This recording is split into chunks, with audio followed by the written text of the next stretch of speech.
Whenever you're ready, you go ahead and rock it.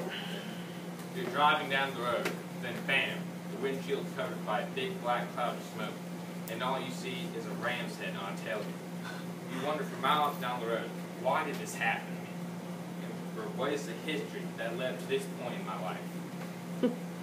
This speech will cover the first diesel engine in the Dodge Ram truck, the Mitsubishi 6 DR5, followed by the Gen 1 Cummins, the Gen 2 Cummins, the Gen 3 Cummins, the Gen 4 Cummins, and the new Gen Cummins that will come out in 2020, the Gen 5.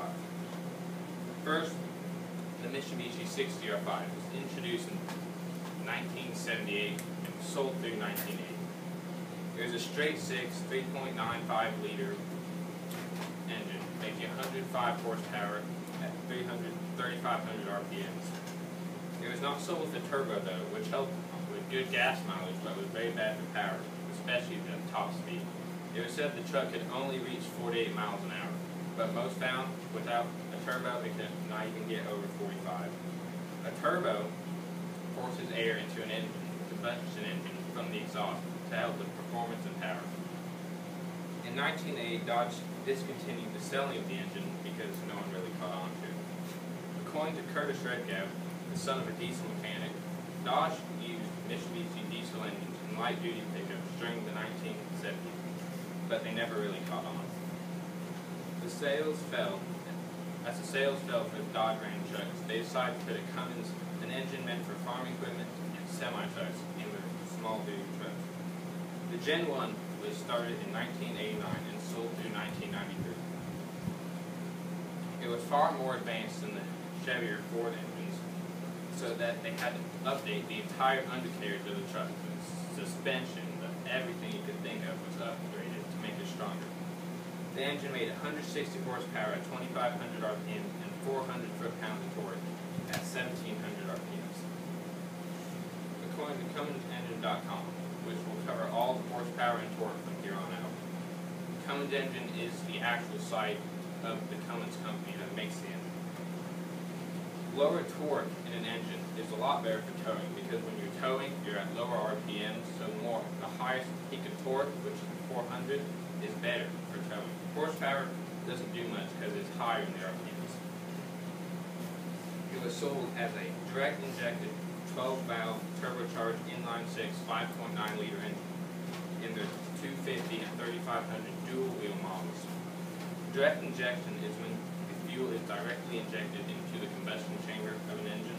It was still uncommon at that time, but now today it's almost in every vehicle. The 12-valve means there is one fuel and one exhaust outlet for each cylinder head. An inline-6 is instead of the pistons being at angles, they're all in one line, which is common in heavy-duty diesel trucks and tractors. And the 5.9 refers to the size of the engine. 5.9 equals around 5,900 cubic centimeters. You can imagine that.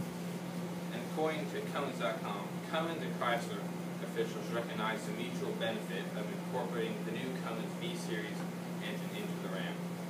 The Gen 1 was good, but the Gen 2 was way better. The Gen 2 was sold from 1994 through 2002. It was basically the same engine, 12-valve inline-6 5.9, but made 175 horsepower and 420 foot-pounds of torque at 1,600 RPMs. Higher torque at even less RPM, a lot better. In 1997, though, Dodge decided to add 2 more valves to the engine, making it 24, another exhaust and another fuel valve for each thing. It improved the performance greatly.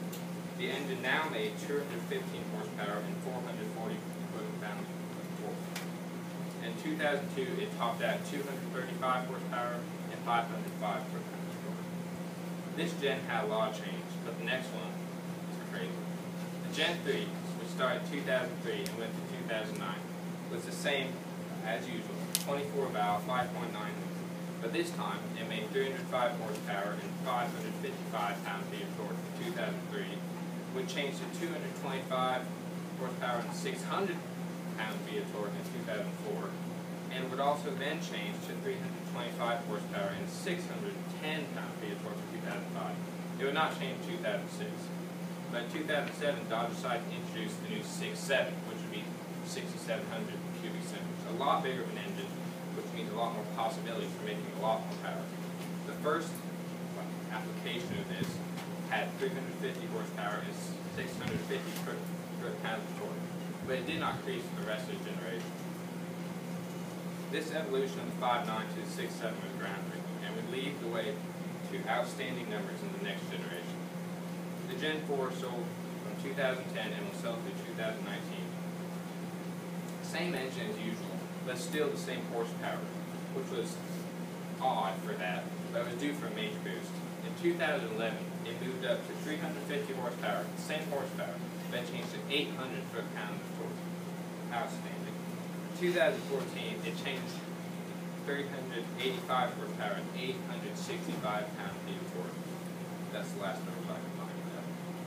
The latest gen was something else, and the Gen 5 is supposed to be even better.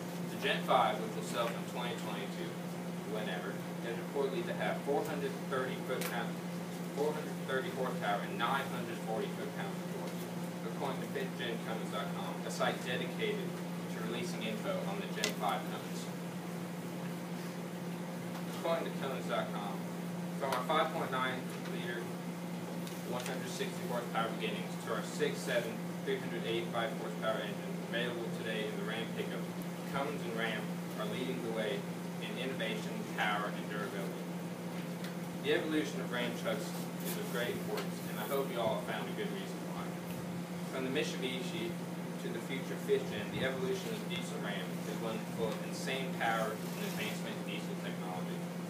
The diesel engines in Dodge have come a long way. I'm expecting to go even further. Thank you. Thank you very much. Give a round of applause.